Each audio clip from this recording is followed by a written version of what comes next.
Welcome to a special episode of the Archetypal Mosaic. Today we have the Prince of Sealand himself, Mikhail. Sealand is a magical, real, physical micronation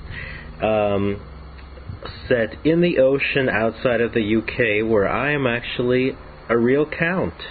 Welcome to the show, Mikhail, Prince of Sealand. It's great to speak to you on the Skype here.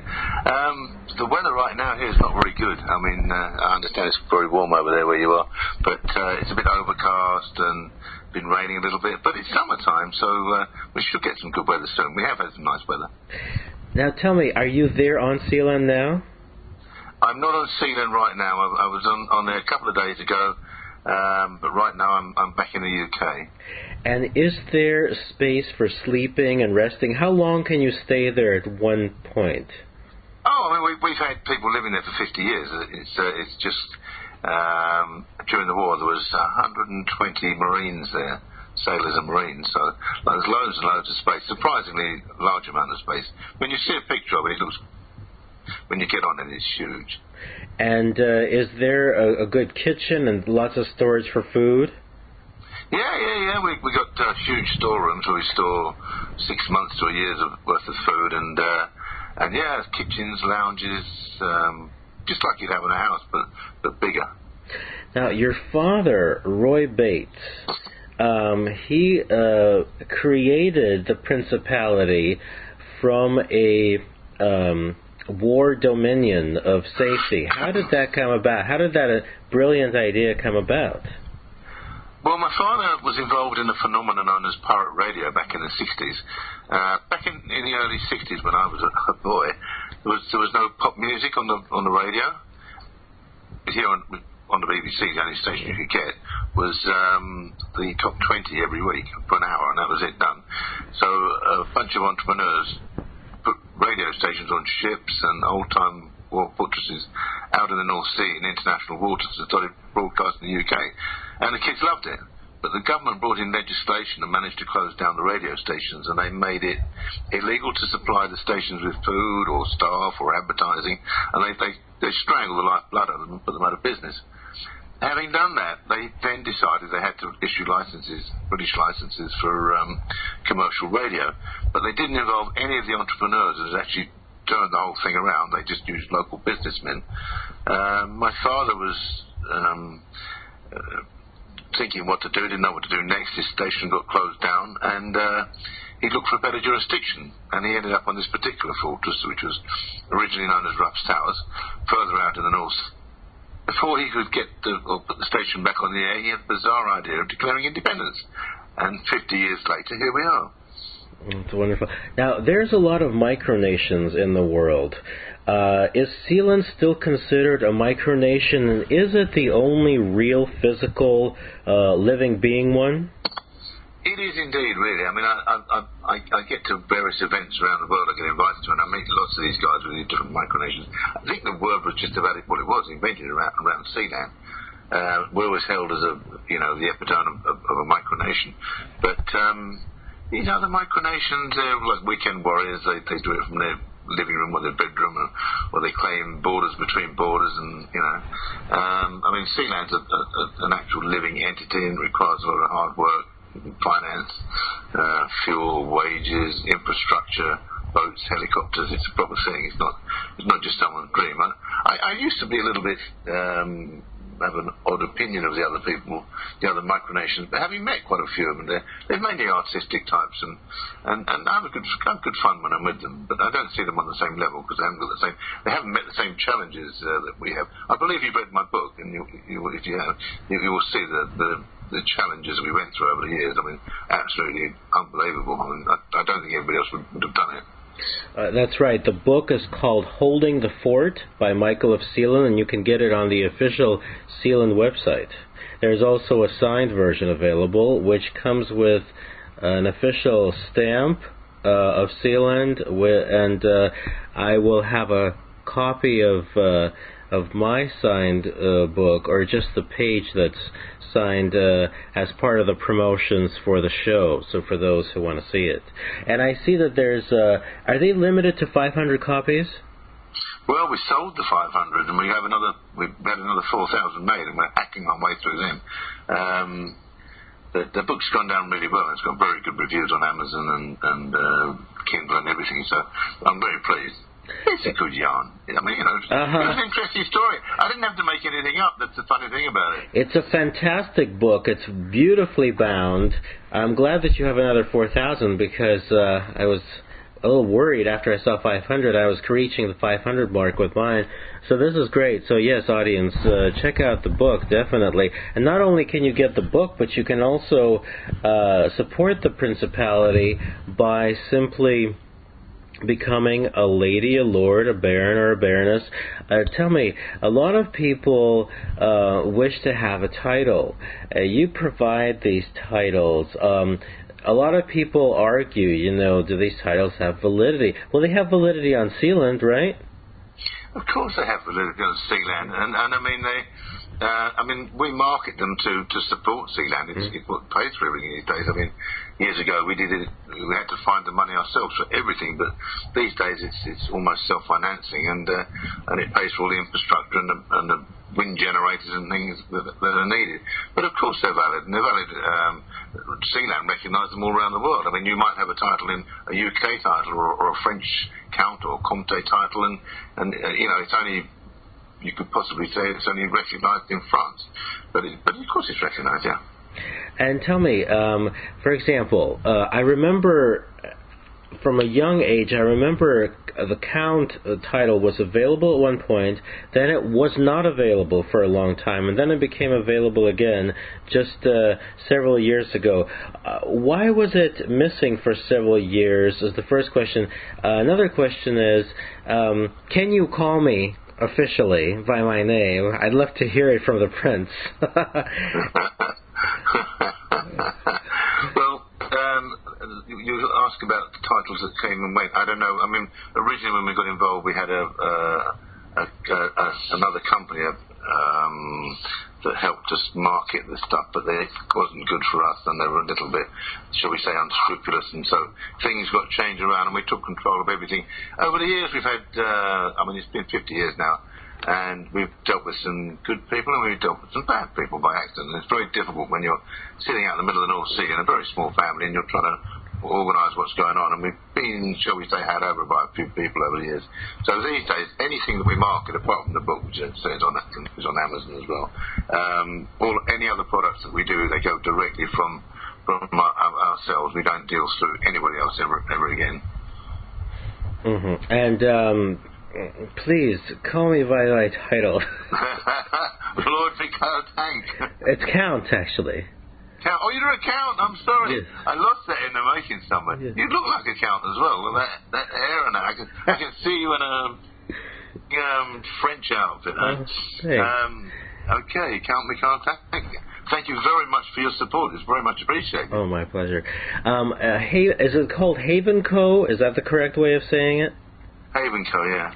Now, tell me, originally, just to fill in the people, how was it?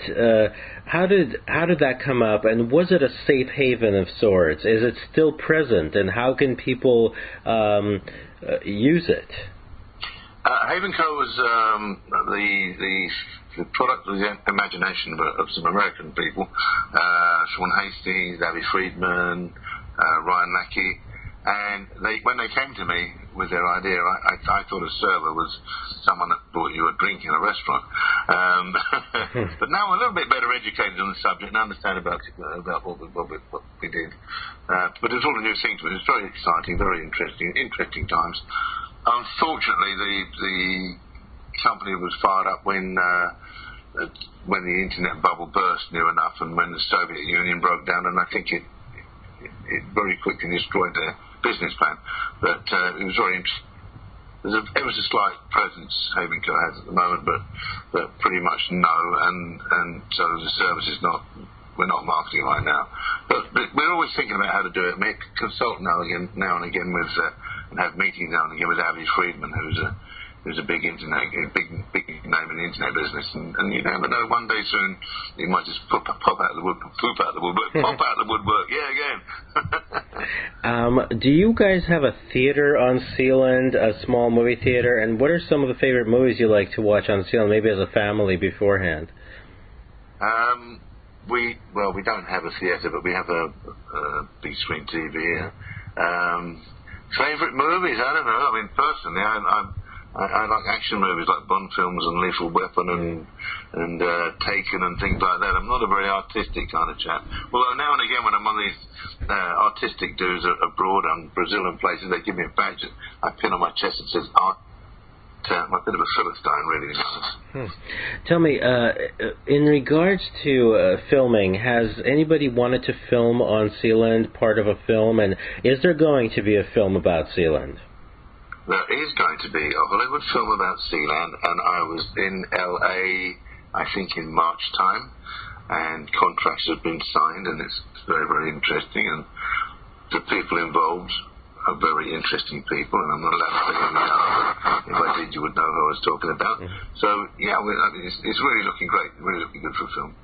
That sounds exciting. Have any of the James Bond people ever reached out to try to film on Sealand? Years ago, one of my best friends was a stunt pilot who flew in 6 or 7 James Bond films, and in fact, when we had the trouble out there, it was him that flew the helicopter when we did the helicopter stop back on the Fortress, and there was talk about filming out there. Although at the end of it, he said normally at the end of it they want to blow it all up, and of course that wouldn't really been acceptable. And that blowing it up leads us to the fire in 2006. How did that fire come about, and was anybody on there during it? Yeah. There was people there. I think what happened was a pin fell out of a governor bar on a diesel generator, and the engine screamed away, and before we got to it, caught fire, and then the fuel caught fire, and so it went on. And it took quite an effort to not only take away the fire, but to bring Sealand back to its working condition. How long was the entire process of renovation? Yeah, I suppose, a good year, I suppose, but it became livable in a few months. But, as you probably know, or anybody would know, once you get smoke involved, it runs through everything. But yeah, a huge amount of work went into that. Now, as far as I understand, Sealand has its own currency, its own stamps. These things are collectibles around the world by people who love stamps and coins. Is it ever used can you use the stamps when you mail out letters? Can you use the currency inside could you call it a man-made island, or what is the process? It's a fortress, isn't it? It is a fortress. I mean, I suppose in theory you could use a currency on the island, but in reality people collect them as collector's items. I mean, they're silver and, they have a high sort of value. Stamps, we used to use the stamps all the time, and then we used to put them through the British Post Office for years, and then there was a change in regime, and someone decided that wasn't the way. At the end of the day, you can only use your stamps. I mean, you could not come to England, shall we say, and put a US stamp on an envelope and expect to put it in the post box in England, and it could go anywhere. So we now say that the stamps just cover the costs from Sealand to the UK. Is there any kind of annual or quarterly magazine of Sealand that's going to be available or is available? There's a newsletter, a monthly newsletter. I think sometimes we're a little bit lax in getting it out on time. There's meant to be a monthly newsletter. And now pretty much I'm asked to write it, so that's probably why it's not always on time. Sorry. I think that's great. Tell me, what about visiting Sealand? For someone like a Count, is it possible to one day make an appointment and visit Sealand? It's possible, but at the moment we're a little bit busy with everything. But it's definitely a possibility, of course. And then, are you going to have any titles available of Prince or Princess in the future, not only Count or Baron? I don't see that in the foreseeable future. It's been discussed, but I think it might devalue things a little bit. But that's reserved for the family, correct? Yeah. Very cool. Let's talk a little bit about. other principalities and royals as they appreciate Sealand. In the book, it mentions that the president of France, or was it the prime minister, who wrote a letter and congratulated. How did that come about, and did that kind of bring a certain sense of pride and value to the principality from one place to another? And also, how does the UK government, have you ever met the Queen, or have you ever had any dealings with the UK government, and how does the connection there? No, I've never met the Queen. My son has met Prince Andrew. We have no direct dealings with the government apart from when MI6 or MI5, where it was, started to get involved with a bit of nefarious carrying on, in the early days, trying to get us off of Sealand. No, I mean, I have no reason to meet government. Mm-hmm. And what about the French Prime Minister's letter? Did that pretty much just say congratulations on the conception? Yeah, it was President Pompidou, so that would have been, I think, early 70s. He wrote to us wishing us luck with our new enterprise and our new country. It was quite a nice thing. Yeah, it's a recognition thing, isn't it? It is. Just something else, yeah. Tell us a little about, you have wonderful photos here in the book of your father and your mom, and just the way they had fun. Looking at the photos, one can really see the family love, the fun, the ingenuity in this whole process. As a kid, as pretty much the first generation prince who was born into this place, which is you. For you, it appears that this is what you were born into, right? I mean, near enough. I was at boarding school in Wales, and Wales is quite an austere, cold place to be. And one day, I was with my father on the boat during my Easter holidays out at Sealand, and he was having staff troubles and this and that. And I said, "Oh, help." I was 14. So 14. I mean, we made it a principality to make it a constitutional monarchy, to make it easier to control without needing law books or a senate or a parliament. The prince's word is the law. And also my dad, I'm sure, wanted to make my mum a princess on her birthday, because that's when we declared independence on the 2nd of September, my mother's birthday. It's a romantic gesture. And just the fun and your mom seems to have a great imagination too. She looked like an actress. I saw her modeling photographs, and was she ever in the entertainment industry? And did she love the idea of being the Queen? Well, she was a princess. She thoroughly enjoyed that. She thoroughly enjoyed it. My mother was absolutely stunning. You're quite right. I mean, everybody, even any old people I meet these days, say, "Oh, your mum, she used to come in the room. She's absolutely stunning. All heads would turn." And she was, she did a bit of modelling and everything else. But she was stunning. Yeah. I used to go to this nightclub when I was a boy. When I was in my 20s or whatever. And at the top of the stairs where you paid your money, you walked down the stairs to the club, and there on the wall was a picture of my mother modelling a fur coat with a fur hat on. And I'd go in there with girlfriends, and I'd go, "That's my mother." They go, "Come on, that can't be your mother. She looks too young." And I mean, she was really cool. Yeah, and your mom reminds me of my favorite actress when she was young, Angelica Houston. Just the elegance and the life that came from her is really amazing. And your father appeared to be very, very much of an eccentric in a way, right? He had a strong imagination. He had a strong imagination, but I mean, everybody that talks about him now that knew him said he was the archetypal British Army major, like Savile Row suits, marching down the road straight back and everything else. But on top, more than that, I mean, he just loved adventure. I mean, he just one adventure or another. I mean, he passed away a few years ago, but he always said that death would be the greatest adventure. And you, this creation is very much. Which soldiers were on there that you said were being protected? Were they the UK soldiers originally? During the war? Yeah. What it was, the Thames Estuary runs up to London, right? Mm-hmm. And they built a line of naval forts across the mouth of the Thames estuary, and they built a line of army forts in the estuary, both with anti-aircraft guns, surface-to-air artillery. And the German aircraft used to use the River Thames to find London. Before the days of GPS and super-duper navigation systems, they did have to follow the river. And they get up to London, they bomb it. So that's why they put a ring of steel across the front. So the naval forts were manned by sailors and marines, and the army forts were manned by the army.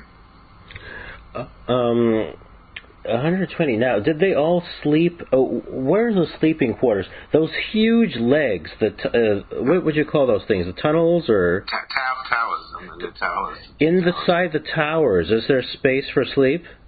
Yeah. I mean, the rooms are. Let me try and think. They're 24 foot across on the inside, and they had beds all around them. There's 7 floors in each tower. There's 14 floors, wow. And there's beds all around the walls. And there's a lift shaft.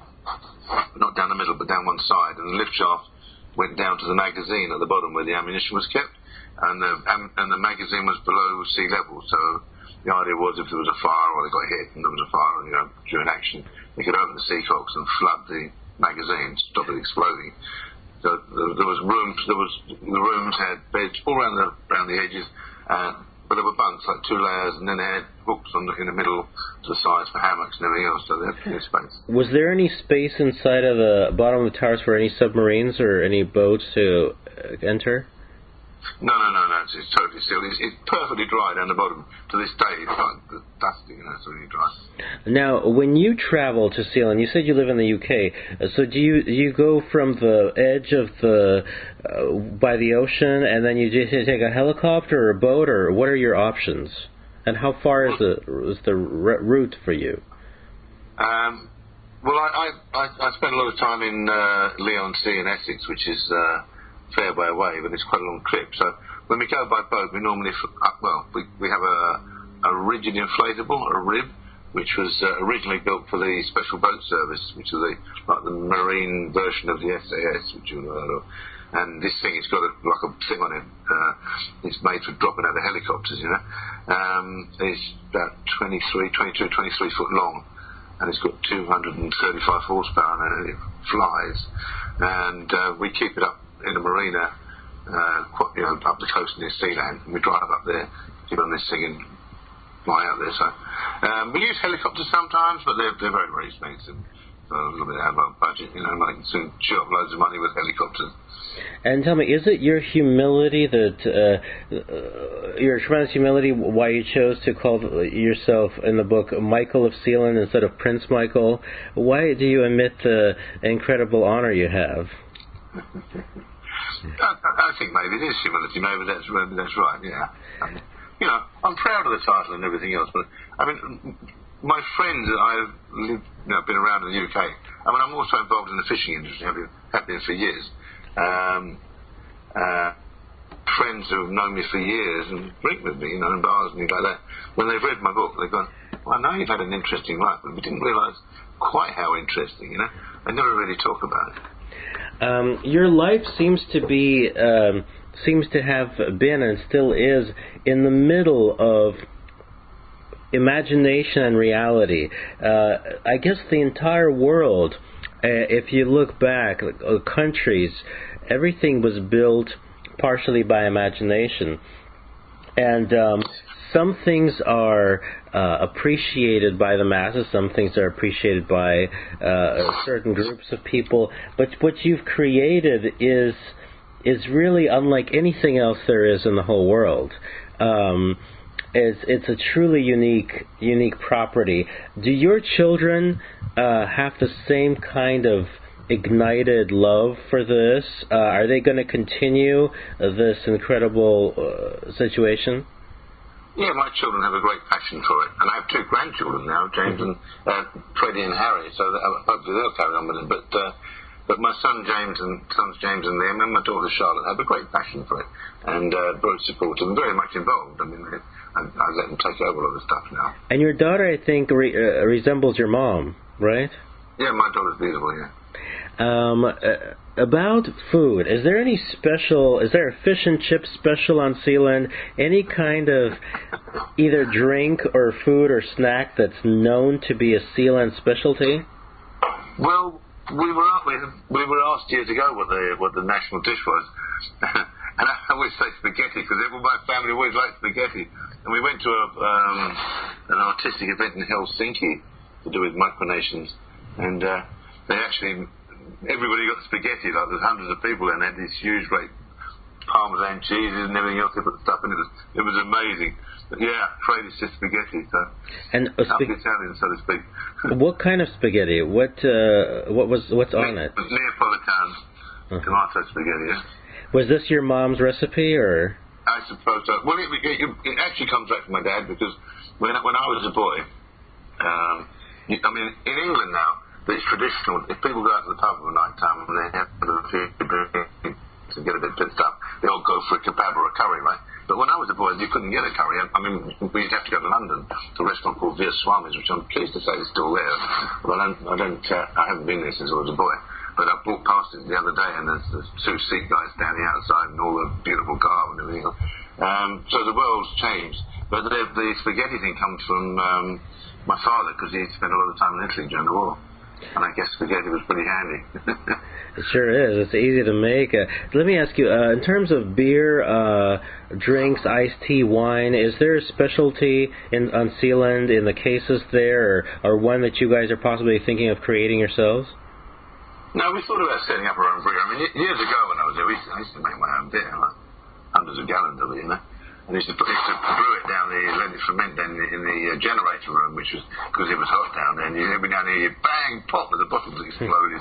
But that was always a great thing. But and then when Haven Co was going, we made it dry because we didn't want people getting drunk and breaking things. But yeah. We like a drink. Tell me, when it was announced to be a principality of an independence, who was it announced through or by or via? Was it just a statement sent out to other governments, or was there some kind of a registration company or anything like that? No, we invited a couple of newspapers out. I think one had an exclusive, like a Sunday newspaper, and we raised the flag and declared independence and just told the world by the press. Fantastic. And then in terms of the titles, not only do they have validity on Sealand, but a lot of times when people around the world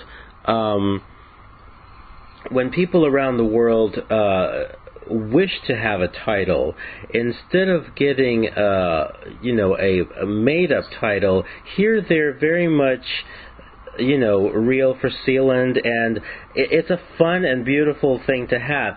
Can you tell me, is this a kind of title, for example, a title of count? When you call a restaurant, sometimes you can say, this is a count. And do you feel like these titles, they have life, value? Do these titles last? Can they be given to the next of kin? Is there value in that? I believe yes. People enjoy the titles without a doubt. They don't go down through the generations.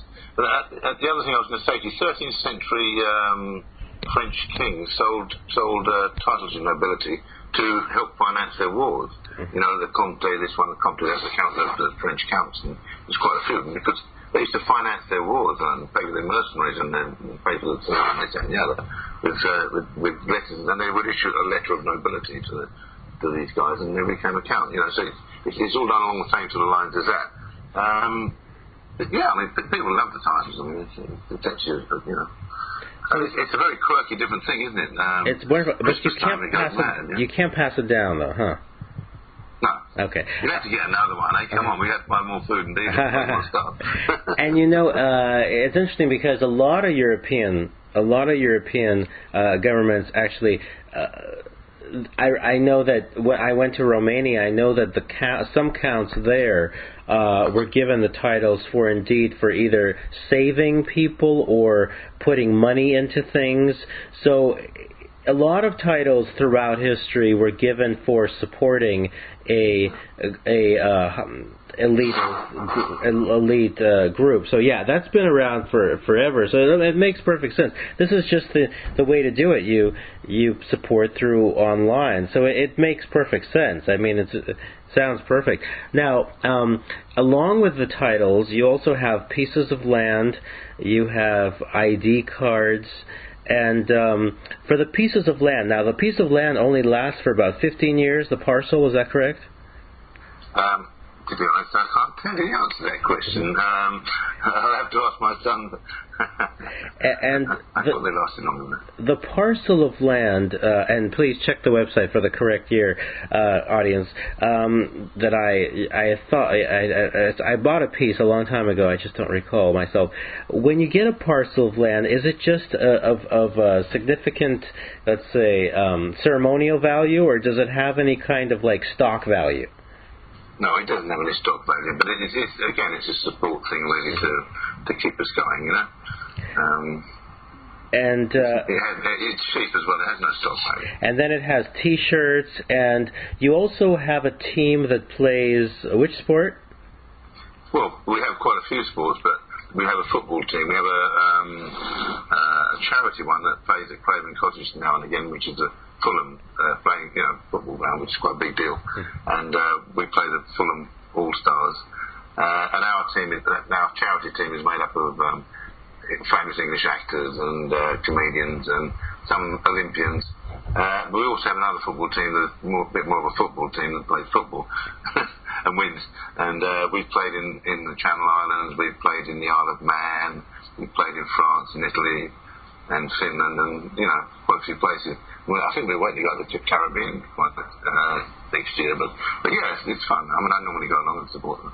And what about rugby? Is there any plans to have a rugby team? Yeah, there is a rugby team, but whether they're actually playing any games, I don't know. But there was a guy meant to be sorting a rugby team out. We've just sorted out a judo team with a guy in Belgium. We've had all sorts, like fencing, cycling, curling, everything. You name the sport, we've probably done it. Hockey. And tell me, do you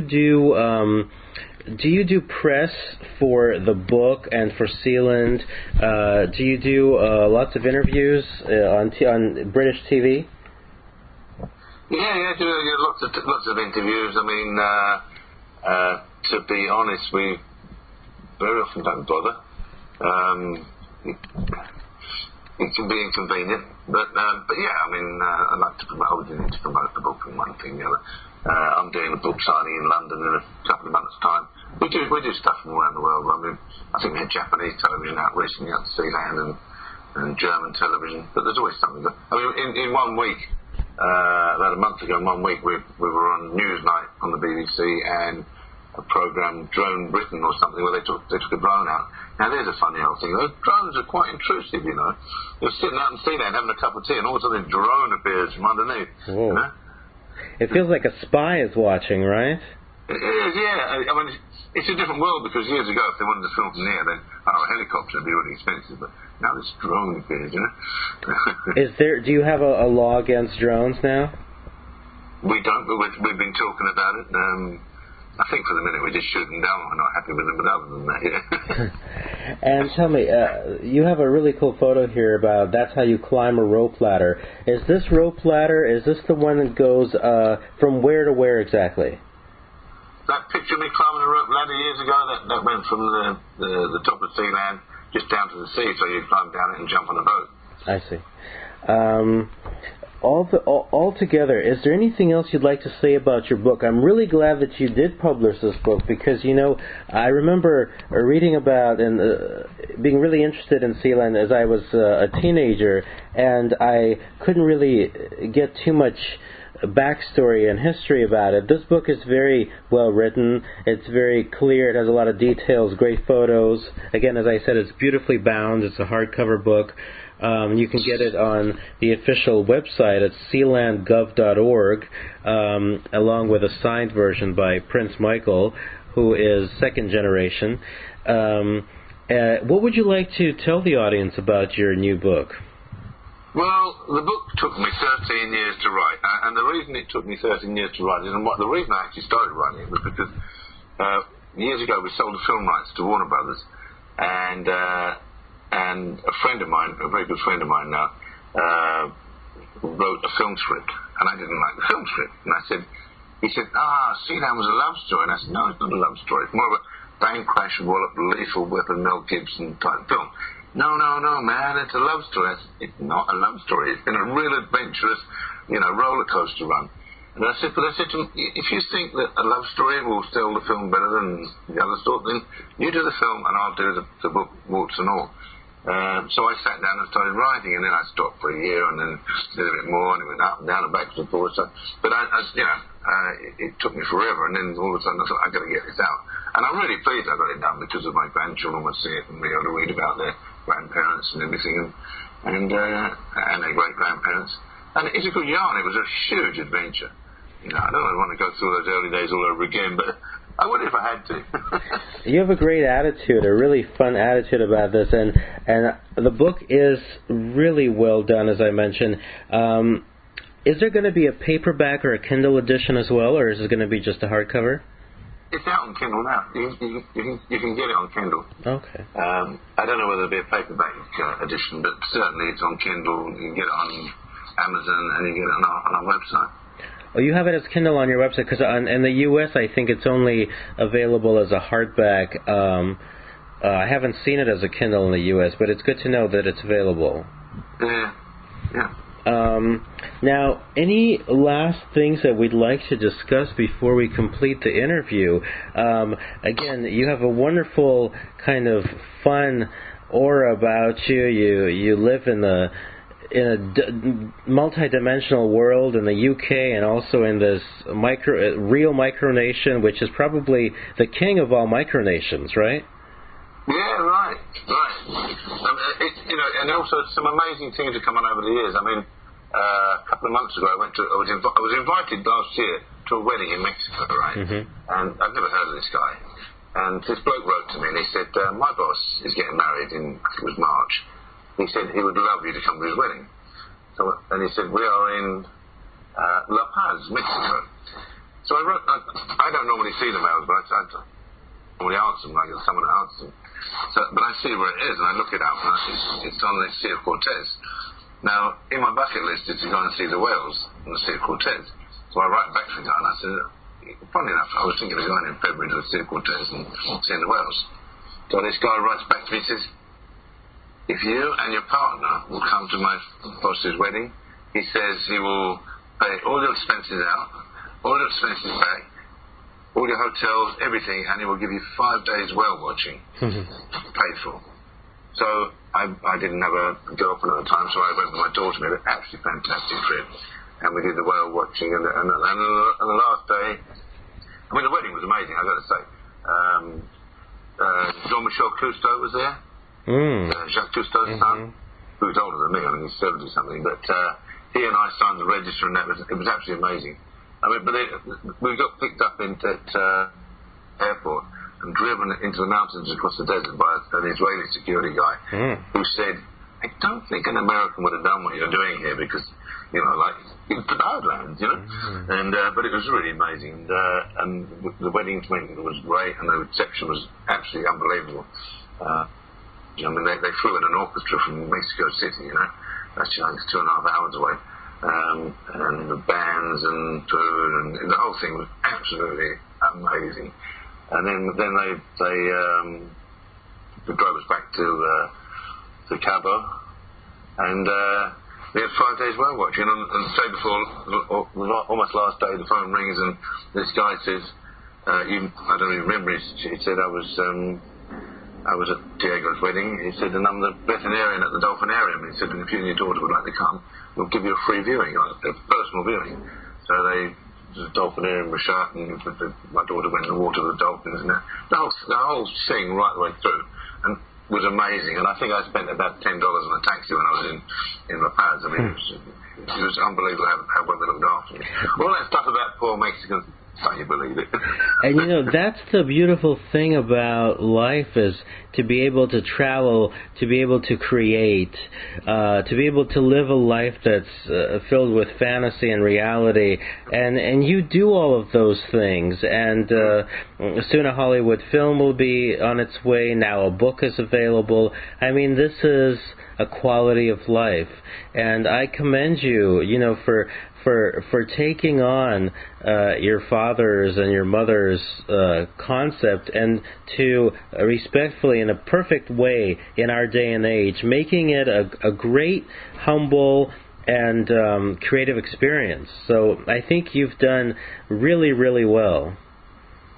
Thank you very much, and thank you for calling me, and it's been a great pleasure to speak to you, Mikhail. Thank you so much. Prince of Sealand. Again, dear audience, visit sealandgov.org. The new book is called Holding the Fort.